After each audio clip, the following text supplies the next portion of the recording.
Over the past few months, Mali, Burkina Faso, and Niger have faced some of their largest and most coordinated attacks in recent years.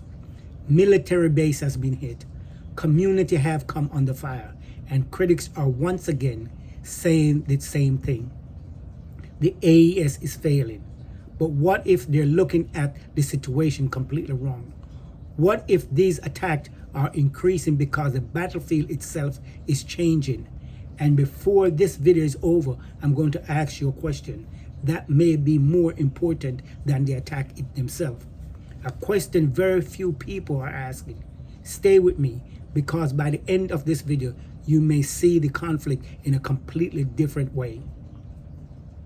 Before we begin, if you enjoy in-depth analysis on Africa, geopolitics, and AES, and the future of the Sahel, hit the subscribe button and join us here at West Media. Now, let's get into it. Let's start with the simple fact. The AES is less than 3 years old. Think about that. Less than 3 years old. Yet, in that short period, it has survived sanction, survived diplomatic pressure, create confederation, expand military cooperation, increase intelligence sharing, establish its own development bank. In less than 3 years, it has gone from a security alliance to a confederation with military, diplomatic, and economic ambition. That is not what many observers expect in 2023. Many predict the alliance would collapse, yet today it remained intact. And before we go any further, I want you to keep one question in mind throughout this video. If the AES was truly on the verge of collapsing, would all of these developments still be happening? Don't answer that yet, because the next part make the story even more interesting. Now let's talk about the attack. In recent months, we have seen major attacks across Mali, Burkina Faso, and Niger. Some have targeted military positions, others have targeted communities and transportation routes. Critics immediately point to these attacks and say, this proves the alliance is failing. But here's the problem. Conflicts are rarely that simple.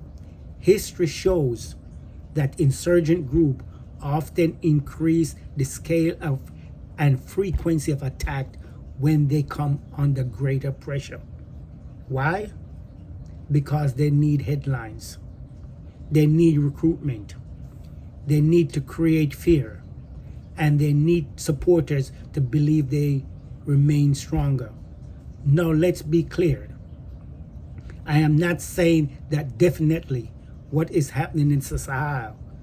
What I am saying is that more attacks do not automatically tell who is winning.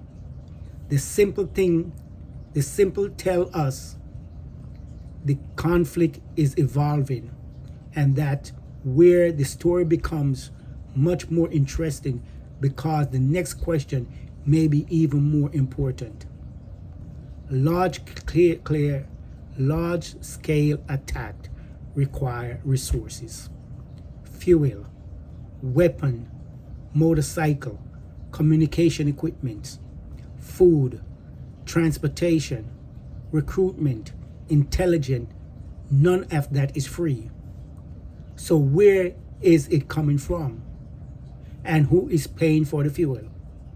Who is supplying the equipment? Who is maintaining the logistics? And who is moving resources around vast distance? Some analysis point to smuggling network, kidnapping, crime organization, cross-border trafficking. But regardless of those sources, one fact remains. Large operations require support, and support requires money. Now let me challenge you. Don't answer this yet. Think about it. If these groups are conducting large scale and larger and more sophisticated attack, what does that tell us about their ability to cross or access resources? Hold that thought, because we're about to talk this discussion into a complete different direction. Let me know in the comment. Do you think these attacks are a sign of a growing strength or growing pressure? I want to hear from you and hear your thoughts. Now, here's where things get really interesting.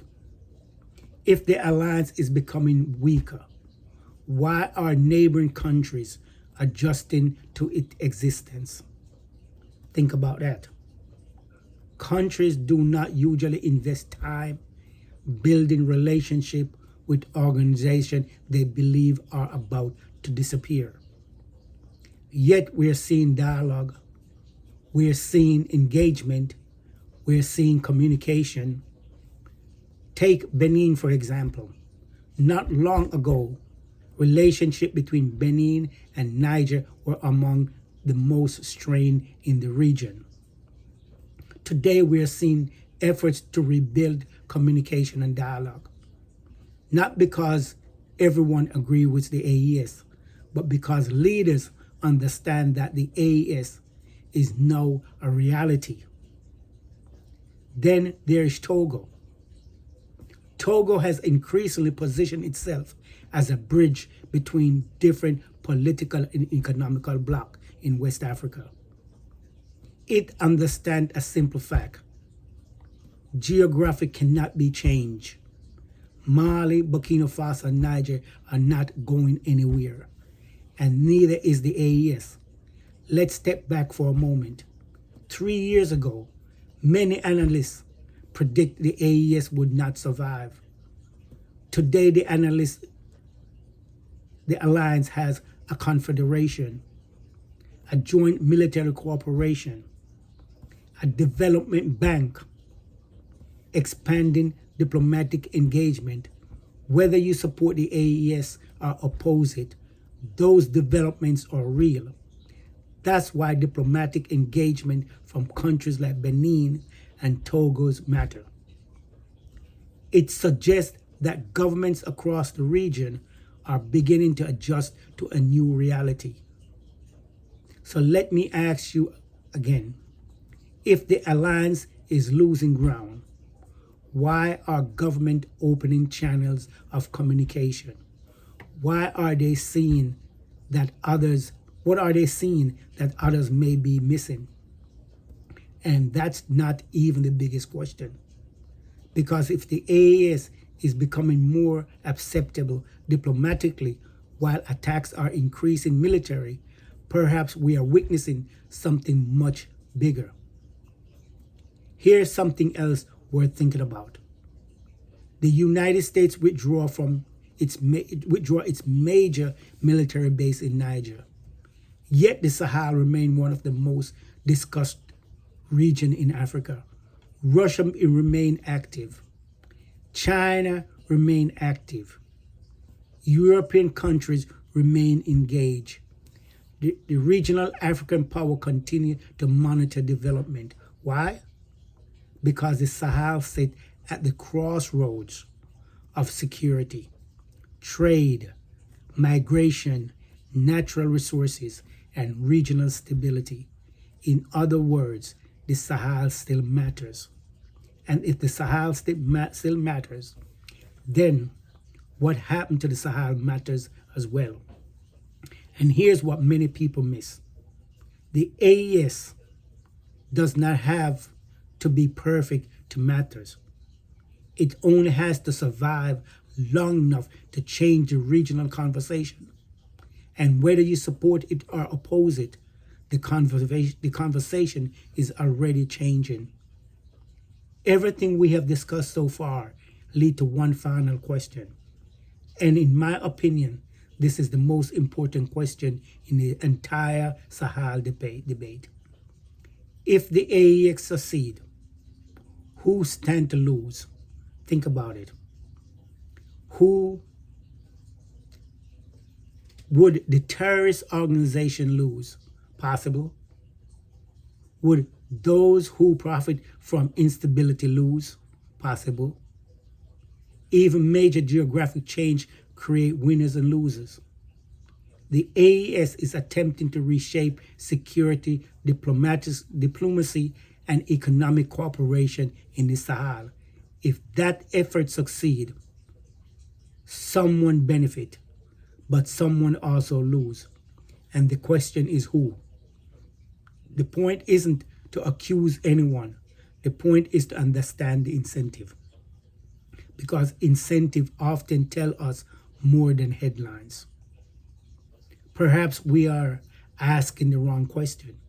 Instead of asking whether attacks are increasing, maybe we should be asking why they are increasing now.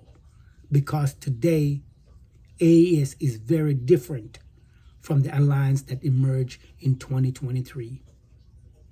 It is more organized, more coordinated, more institutionalized. It has its own structure, its own development bank, its own diplomatic agenda, and perhaps that is changing the calculation of everyone involved. 3 years ago, people were asking, will the AES survive? Today, many of those people are asking a different question. How should we respond if it does? Maybe these are signs of growing pressure. Or maybe they are signs that the conflict itself is entering a new phase. A phase where stakes are becoming much higher for everyone involved. Let's go back to where we started. The headline tells us attacks are increasing. But the deeper question remains, why now? Who is financing these operations? Who is supplying the resource? And why are African countries increasingly engaging with the AES? Why do major international powers continue paying attention to the region? And perhaps most importantly, if the AES ultimately succeed, who stand to lose? I don't claim to have all these answers, but I do believe we're asking the wrong question. Until we ask the right ones, we will never fully understand what's shaping the AES. If you enjoy this analysis, hit the like button, subscribe, and share this video with someone who is interested in Africa, political, and geographics. We are building a community that wants to understand, not just want what's happening in Africa, but why it's happening. I am Never Philpotts, and this is the West Best Media. And remember, whether you support the AES or oppose it, one fact become increasingly difficult to ignore. Nearly 3 years after its creation, the alliance is still here, still building institutions, and still coordinating policy, still shaping conversation across West Africa. 3 years ago, the question was, will the AES survive?